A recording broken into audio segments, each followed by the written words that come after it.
ইসলামের ইতিহাসে প্রথম শহীদা নারী, সাহস, ধৈর্য ও ঈমানের প্রতীক হযরত সুমাইয়া বিনতে খাব্বাত রাদিয়াল্লাহু তাআলা আনহা।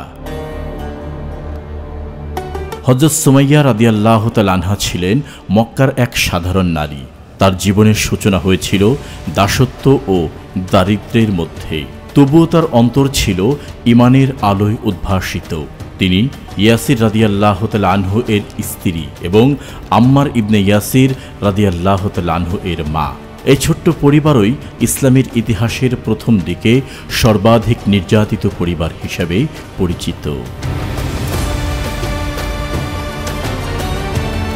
যখন মহানবী সাল্লাল্লাহু আলাইহি ওয়াসাল্লাম ইসলামের দাওয়াত দেওয়া শুরু করলেন, তখন প্রথম সারির যে কজন মানুষ ইসলাম গ্রহণ করেছিলেন তাদের মধ্যে হযরত সুমাইয়া রাদিয়াল্লাহু তাআলা আনহা ও তার পরিবার ছিলেন অন্যতম।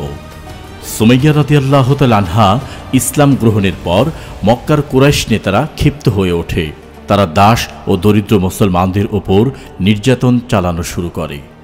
সুমাইয়া রাদিয়াল্লাহু তাআলা আনহা, ইয়াসির রাদিয়াল্লাহু তাআলা আনহু এবং তাদের ছেলে আম্মার রাদিয়াল্লাহু তাআলা আনহু ছিলেন তাদের প্রধান টার্গেট।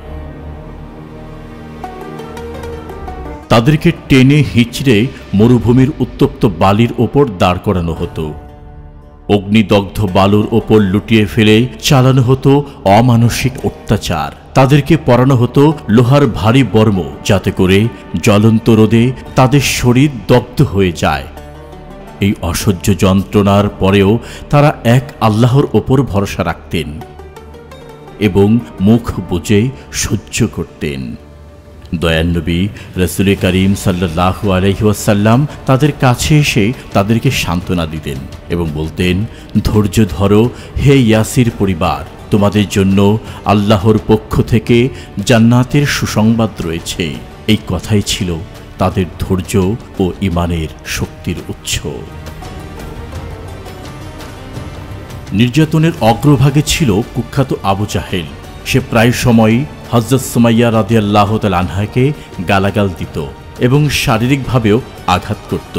কিন্তু আল্লাহর প্রেমে মগ্ন সুমাইয়া রাদিয়াল্লাহু তাআলা আনহা ছিলেন ঈমানের বলে বলিয়ান, দৃঢ়চিত্ত। তিনি কখনোই লা ইলাহা ইল্লাল্লাহ মুহাম্মাদুর রাসূলুল্লাহ থেকে সরে যাননি। একদিন আবু জাহেল অতিরিক্ত রাগে ক্ষোভে ক্ষিপ্ত হয়ে তার লজ্জাস্থানে বর্ষা বিদ্ধ করে তাকে হত্যা করল। এভাবেই হযরত সুমাইয়া রাদিয়াল্লাহু তাআলা আনহা শাহাদাতের অমীয় সুধা লাভ করেন। তিনি ইসলামের ইতিহাসে প্রথম শহীদা নারী হিসাবে শহীদি মর্যাদা লাভ করেন। তার স্বামী ইয়াসির রাদিয়াল্লাহু তাআলা আনহুও একইভাবে নির্যাতিত হয়ে শাহাদাত বরণ করেন। পুত্র আম্মার রাদিয়াল্লাহু তাআলা আনহা নানা নির্যাতন সহ্য করেও শেষ পর্যন্ত রাসূলুল্লাহ সাল্লাল্লাহু আলাইহি ওয়াসাল্লামের ঘনিষ্ঠ সাহাবী হিসাবে বেঁচে ছিলেন। এই পরিবারটি আল ইয়াসির পরিবার, ইসলামের ইতিহাসে ধৈর্য ও ঈমানের পরিবার নামে সুখ্যাত। বন্ধুরা, হযরত সুমাইয়া রাদিয়াল্লাহু তাআলা আনহা এর ত্যাগ তিতিক্ষা আমাদের যে শিক্ষা দেয়, সত্যের পথে চলতে হলে কষ্ট ও ত্যাগ স্বীকার করতেই হবে। আল্লাহর পথে ধৈর্য ধরলে তার বিনিময়ে রয়েছে জান্নাত এবং একজন নারীও হতে পারেন ঈমানের দুর্গ, সাহসের প্রতীক এবং ইতিহাসের গৌরবময় অধ্যায়। নিরপেক্ষ, সত্য প্রকাশে আপোষহীন।